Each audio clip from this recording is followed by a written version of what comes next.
First contact. Daniel Fletcher adjusted his glasses, his eyes fixed on the strange anomaly in the night sky. The observatory was quiet except for the hum of equipment and the occasional beep from monitoring systems. For 3 weeks now, he had tracked this unexplainable object as it did something impossible. It slowed down from near light speed without any visible engine or propulsion.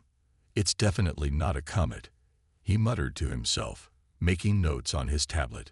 The object's trajectory was too precise, too controlled. Behind him, the door to the observation deck slid open. Lisa Murray entered, her footsteps quick and purposeful. Her normally calm demeanor seemed shaken. "Dr. Fletcher, they're waiting for you. The Security Council has been assembled for almost an hour." Daniel didn't look away from his telescope. "They can wait another 5 minutes. I need to confirm my readings." Lisa moved closer, lowering her voice. "The Pentagon is calling every 3 minutes. NASA headquarters is in chaos. Is it really what everyone thinks it is?" Daniel finally straightened up, rubbing his tired eyes. He'd been awake for nearly 36 hours straight, fueled by coffee and the adrenaline of potential discovery.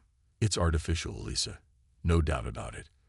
The object is maintaining a perfect orbit at exactly 300,000 kilometers from Earth." He showed her his tablet with the calculations. "That's not random. That's deliberate positioning." Lisa's face paled. "So it's true.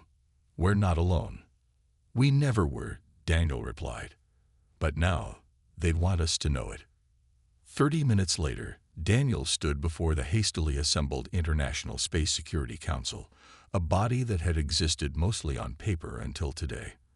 Representatives from 12 nations sat around a large table, their faces illuminated by the blue glow of screens displaying the anomaly's data. "Dr. Fletcher, please explain what we're seeing," said General Howard, the American representative. Daniel cleared his throat. "At 3:40 hours 3 weeks ago, our deep space monitoring systems detected an object approaching the solar system at approximately 99.7% of light speed. Normally, this would be impossible to detect, but the object was emitting unusual radiation patterns that triggered our alerts."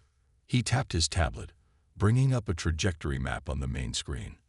"What makes this truly remarkable is what happened next.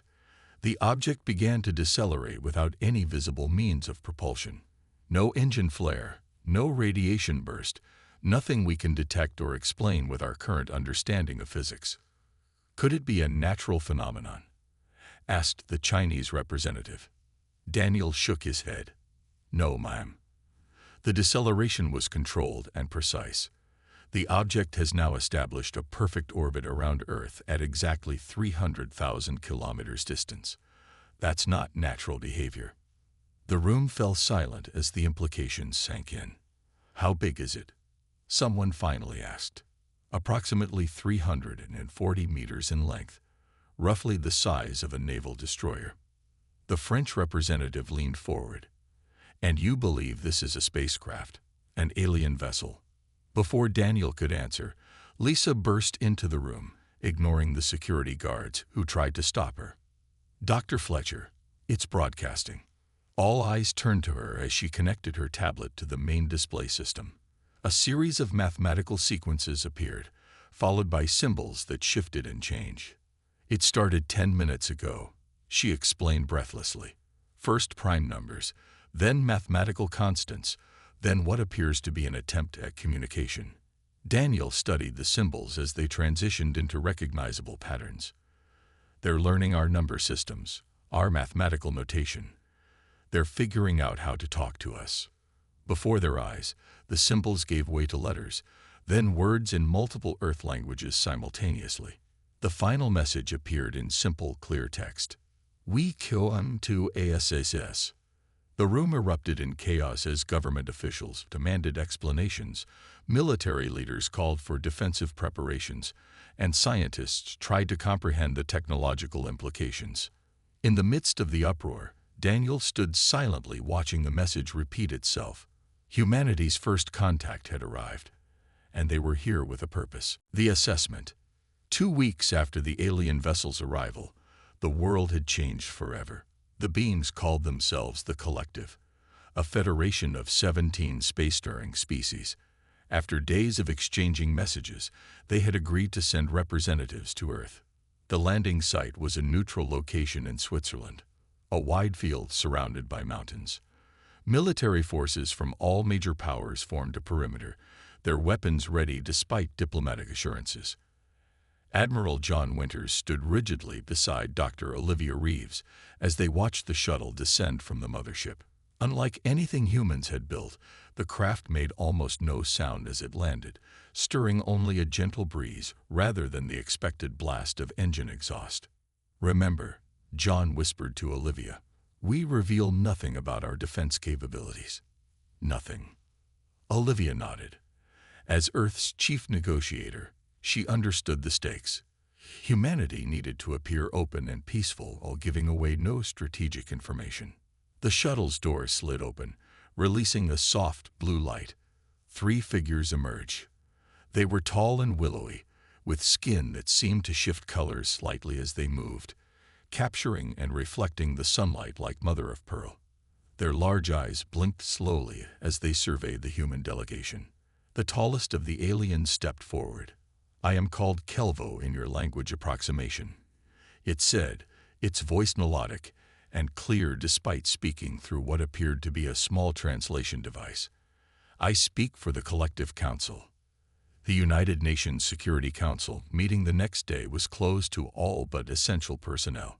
The aliens had requested to address Earth's leaders directly. Security was unprecedented. Even the pens provided for note-taking had been checked for recording devices. Kelvo stood before the assembly, flanked by 2 silent companions. The aliens' movements were fluid and graceful, almost hypnotic. "For 12,000 of your years, the Collective has maintained peace among stellar civilizations," Kelvo explained. "We observe developing worlds until they reach certain technological thresholds. Then we make contact to assess their readiness to join the galactic community." The Secretary General leaned forward. "And what criteria do you use for this assessment?" "Stability, peaceful intent, environmental stewardship, cultural harmony." Kelvo's eyes swept across the room. "We have been observing Earth for centuries. Your technological advancement is impressive, but concerning in its application." Admiral Winters felt a chill at these words. He glanced at Olivia, who maintained a neutral expression. "Concerning how?" she asked carefully. "You develop technologies for destruction before you perfect their peaceful applications. You divide yourselves by arbitrary boundaries and beliefs. You damage your biosphere without regard for consequences." Kelvo's voice remained measured, but carried an undertone of disapproval. "These are patterns we have seen before. All developing civilizations face challenges," Olivia countered. "We are working to overcome ours." Kelvo tilted his head slightly. "Indeed. That is why we have come, to determine if humanity is ready to join us, or if you require guidance." The room temperature seemed to drop. Admiral Winters straightened in his chair. "What exactly does guidance entail?" he asked. "Species who cannot control their violent tendencies must be managed for the greater good," Kelvo replied. "We provide oversight, technological restrictions, and governance assistance until maturity is achieved." Olivia kept her voice steady. "And if we believe we can manage our own affairs?" "That is part of our assessment," Kelvo said. "We will observe your world for 60 days. We will study your history, your conflicts, your potential futures. Then the Collective will decide." As the meeting concluded, Admiral Winters pulled Olivia aside in the corridor. "They're talking about controlling us," he said quietly. "Supervision is just a polite word for conquest." Olivia nodded slowly. "I know. But we need to keep them talking while we learn more about their capabilities. If they've been watching us for centuries, they must have technology far beyond ours. Or so they want us to believe," John replied. "Remember, appearing weak is sometimes the greatest strength." Outside, Kelvo and the other representatives boarded their shuttle to return to their orbiting vessel, unaware that every movement they made was being analyzed by hidden sensors and that beneath the Earth's surface, humanity's secret defenses were quietly shifting to alert status. Hidden preparations. The Bastion facility lay 1,000 feet beneath the Wyoming mountains, carved into solid rock decades ago under the cover of a mining operation. Few people knew of its existence. Fewer still had clearance to enter. Today, its main conference room held 12 people, the heads of Earth's most classified defense program. General Kate Simmons paced the floor, her military boots echoing on the polished concrete. The wall screens displayed real-time tracking of the alien vessel orbiting Earth and the movements of their diplomatic team. "They think we're primitive," she said, stopping to face the gathered specialists. "That's our advantage. They believe we're just figuring out nuclear fusion and basic space travel. They have no idea what we've actually accomplished." Dr. William Chen, head of xenotechnology research, nodded in agreement. The Roswell incident in 1947 wasn't just a crashed weather balloon, as the public was told. It gave us our first look at alien technology, and we've been reverse engineering it ever since. Along with 6 other recovered craft over the decades, added Colonel Peter Ryan. The Russians had 2, we had 3, and the Chinese recovered 1 in the Gobi Desert. Kate stopped at the head of the table and pressed her palms against its surface. The world governments may fight over borders and resources on the surface, but down here, we've been united for 50 years. The Earth Defense Initiative is the best-kept secret in human history. The screens changed to show a series of orbital platforms disguised as communications satellites and space debris. "Project Achilles is fully operational," Dr. Chen reported, sliding a tablet across the table to Kate. "The quantum detection grid can identify their cloaked vessels. We've confirmed they have at least 3 additional ships hidden in our solar system, observing us." Kate reviewed the data with a grim expression. "And Mjolnir stations." Colonel Ryan tapped his tablet, bringing up new images on the main screen. "All 7 weapon platforms are armed and ready. They appear to be normal space stations or satellites to conventional observation, but each contains enough firepower to disable a vessel the size of our visitor." "What about the submarines?" Kate asked. "The Neptune fleet is in position," said Admiral Garcia from the corner of the room. 6 submarines modified with recovered alien propulsion systems are stationed at strategic points in Earth's oceans. Their energy signatures are masked by our dampening technology. Kate walked slowly around the table, making eye contact with each person. "For half a century, we've prepared for this moment. While the public thought we were fighting cold wars and squabbling over resources, the world's greatest minds were secretly working together, building our defenses. Everything topside. The political tensions, the arms races, it's all been carefully managed theater." She paused at the screen showing Ambassador Kelvo meeting with UN officials. "This assessment is not what they claim. If history has taught us anything, it's that advanced civilizations rarely cross vast distances for friendly cultural exchange. They want something from us, or from our planet. The question is," Dr. Chen said quietly, "do we reveal our hand? Let them know we're not as helpless as they believe." "Not yet," Kate replied. "For now, we maintain the illusion. We let them think their guidance might be accepted. Meanwhile, we learn everything we can about their technology, their weaknesses, and their true intentions." She tapped a command into the table's surface, bringing up a new simulation. "If they decide we need to be managed for the greater good, they'll find out just how well we can manage ourselves." The room fell silent as they watched the simulation, Earth's hidden defenses activating simultaneously, targeting the alien vessels with precision. "Let's hope we never need to use this," Kate said softly. "But if these assessors decide we're a threat to be controlled, they'll discover that humanity has teeth, very sharp teeth, hidden behind a polite smile." Dr. Chen studied the tactical display.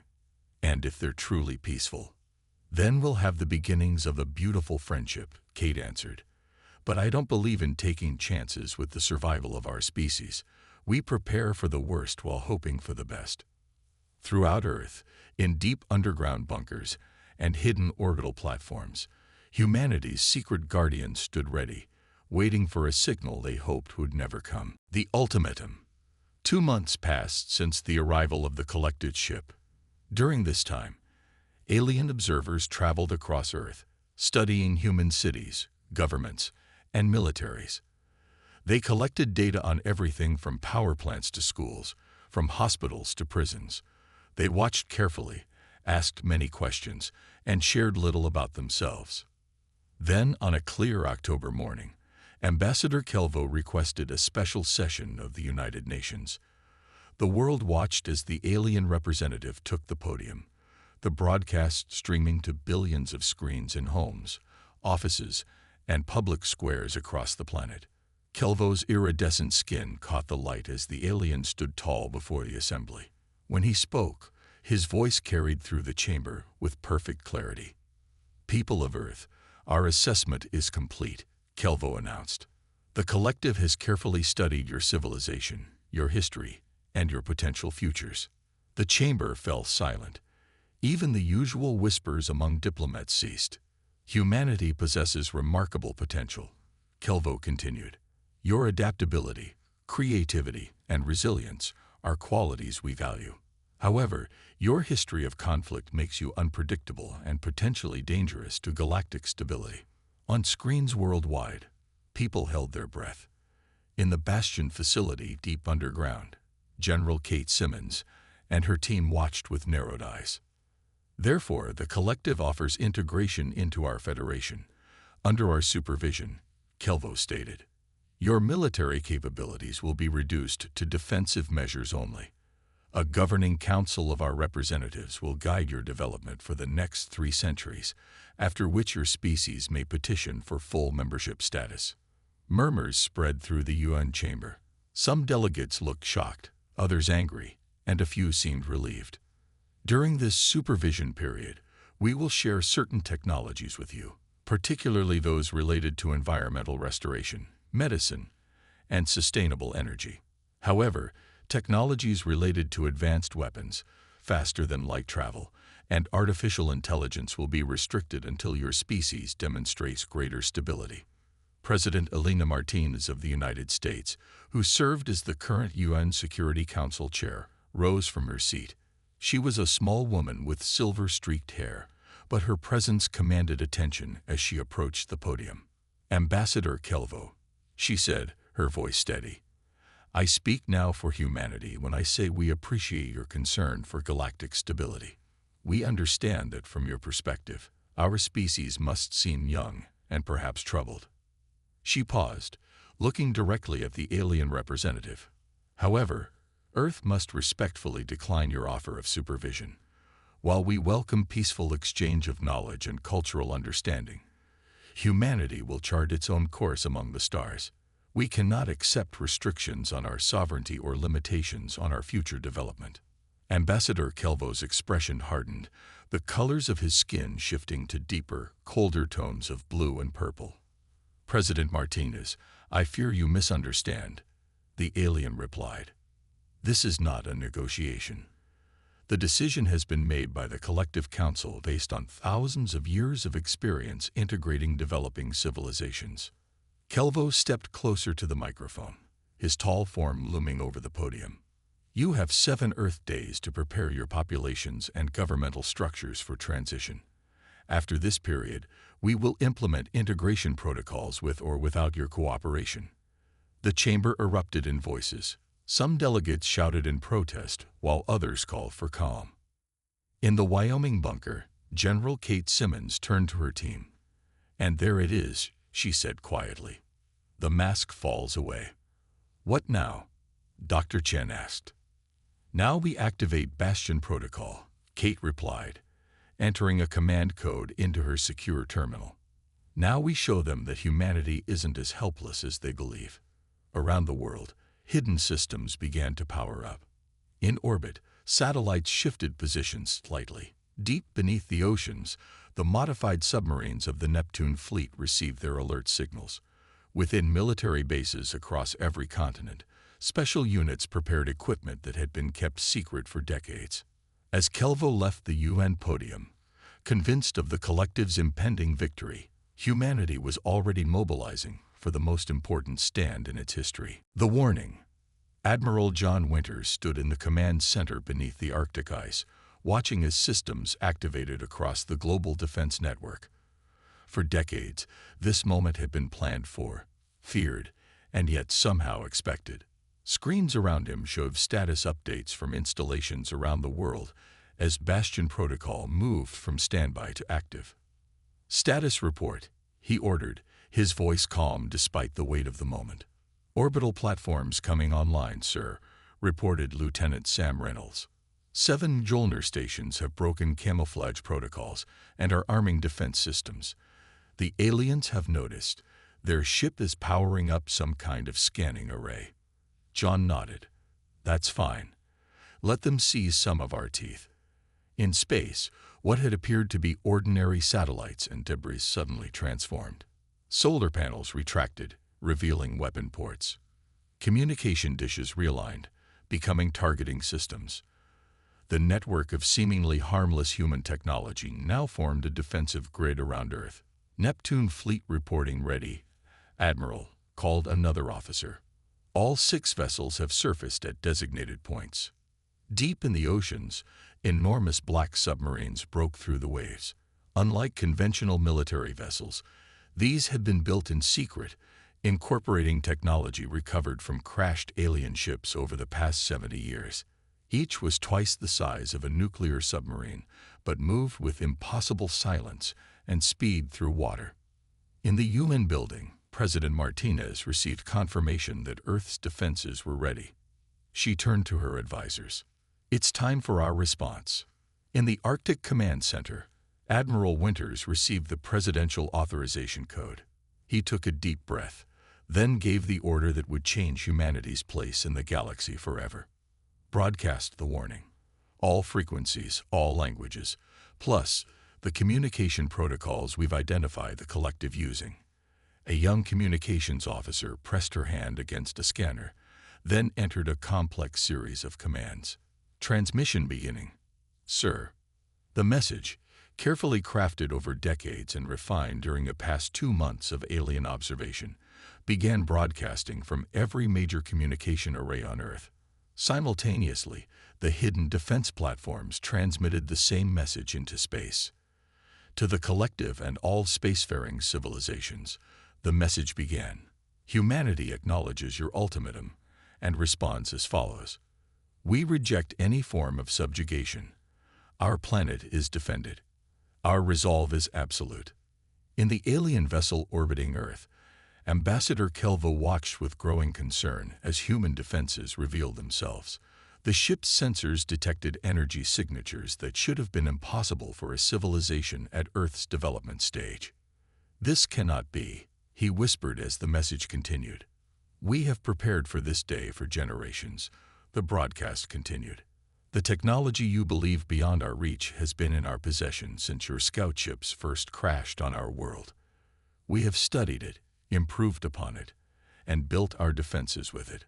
Around the solar system, the collective's hidden observer ships suddenly found themselves targeted by weapons they hadn't detected until now. Earth's quantum detection grid had mapped their positions perfectly. "We do not seek conflict," the message stated firmly. "We desire peaceful relations with all species based on mutual respect. But make no mistake, we are ready and waiting. Any aggressive action against Earth or human interests will be met with proportionate response." In the Bastion facility, General Kate Simmons watched the transmission being broadcast. "They're getting the message in over 300 alien communication protocols," she noted with satisfaction. "Our linguistics team did excellent work deciphering their transmissions." The final part of the warning was perhaps the most important. "To the Collective Council, we know your true history. We know of the 17 worlds you have subjugated under the guise of guidance. We know of the resources you have stripped from developing civilizations. Humanity offers you a different path forward, one of genuine cooperation rather than dominance. The choice is yours, but be warned. We are not defenseless, and we will not surrender our sovereignty. As the message concluded, Earth waited for a response. In orbit, the collective's ship remained motionless, its weapons systems powered but not targeting. The first move in this cosmic chess game had been made, and now the galaxy watched to see what would happen next. Revelation. The morning after Earth's warning broadcast, an unexpected alert sounded in the Pentagon's command center. All eyes turned to the main screen where a small craft had detached from the collective's mothership. "It's heading directly for Washington, D.C., announced Air Force Colonel Greg Wilson. No communication, no warning. Fighter jets scrambled to intercept, but the alien shuttle moved too quickly. Before the military could respond effectively, the craft descended through the clouds and headed straight for the White House. Weapons systems online. General Kate Simmons asked through her secure line from Bastion. "Yes, Mom. Target is locked." But Colonel Wilson hesitated. "It's not showing any defensive measures. No shields, no weapons charging. Nothing." "Keep tracking it, but hold fire unless I give the order," Kate instructed. The alien shuttle gently touched down on the White House lawn. Secret Service agents formed a perimeter, weapons raised. Military vehicles screeched to a halt around the building's grounds. Snipers positioned on rooftops tracked the craft's exit hatch through their scopes. President Martinez watched from a secure bunker beneath the White House as the shuttle's door slid open. Everyone expected to see multiple aliens emerge, perhaps with weapons or unknown technology. Instead, a single figure stepped out. Ambassador Kelvo stood alone on the grass, hands raised in what appeared to be a universal gesture of surrender. "I come unarmed," the alien announced, voice carrying across the lawn. "I request asylum from my own people. The collective is not what it claims to be." 3 hours later, in a secure bunker 50 feet beneath the Pentagon, Ambassador Kelvo sat across from President Martinez, Admiral Winters, and General Simmons. Security personnel lined the walls, watching the aliens' every move. "Why should we trust anything you say?" Admiral Winters asked bluntly. "Your people just threatened to take over our planet." Kelvo's skin had lost its iridescent quality, now appearing dull and grayish. "Because I am risking my life to be here. The collective monitors all representatives. By coming here alone, I have marked myself a traitor." "Explain yourself," President Martinez said. "What is the collective really?" "Not a federation, but an empire," Kelvo replied. "The 17 species are not equal partners, but conquered worlds. I am from the third world they integrated nearly 8,000 of your years ago." General Simmons leaned forward. "And the assessment? The guidance? A pattern they have repeated hundreds of times," Kelvo explained. "They identify resource-rich worlds with developing technology.